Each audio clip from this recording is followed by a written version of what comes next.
Alors c'est très simple. Société Générale est partenaire du SMART puisqu'en fait l'art contemporain, tout comme la musique classique, est l'un des deux axes de mécénat culturel de Société Générale. Favoriser la créativité, l'innovation sont les ambitions du groupe Société Générale dans son métier de banquier au quotidien, tout comme dans ses actions de mécénat culturel. C'est pourquoi depuis maintenant 2010, donc pour la 4e année consécutive, nous sommes partenaires du SMART d'Aix-en-Provence. Château-Vignelor a déjà une histoire d'art depuis 45 ans. Et mon mari, Bengt et moi, nous sommes partenaires de SMART parce qu'on adore tout ce que SMART fait. Et on aime bien l'idée d'ouvrir l'art à tout le monde et de démocratiser l'art. C'est un peu ce qu'on fait dans notre vie artistique aussi. Inviter tout le monde à comprendre l'art et apprendre aux gens que l'art c'est assez facile à comprendre et à acheter. Il faut simplement suivre le cœur.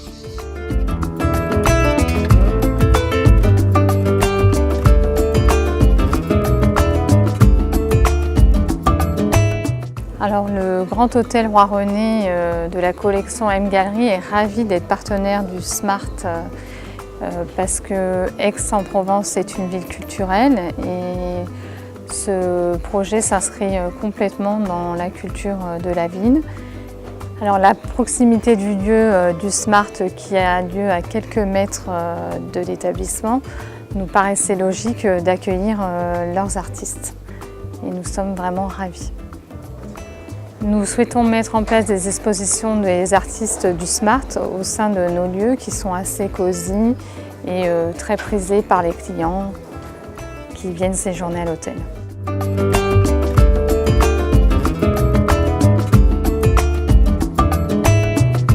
Alors on va commencer par les partenaires officiels, donc Mairie d'Aix-en-Provence, la communauté du Pays d'Aix.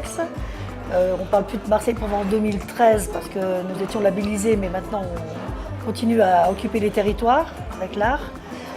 L'invité d'honneur, donc Max B, artiste marseillais de Malmousque, qui nous présentera une exposition de ses œuvres.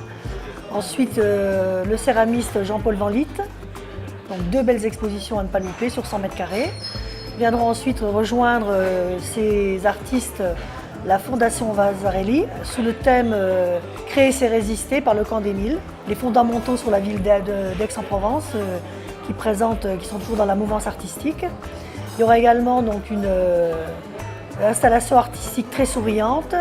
Tout ça c'est dans une ambiance jazzy avec sous une tente nomade à peu près une 50aine de sculptures monumentales qui seront orchestrées par Isabelle Fontaine, qui est une créatrice paysagiste qui a fait l'école de Versailles.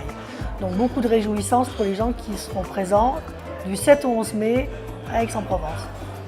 Donc pour le complément des galeries, nous avons une galerie qui nous vient du Japon, d'Osaka, la galerie Nef, une galerie de Karlsruhe, également deux galeries parisiennes.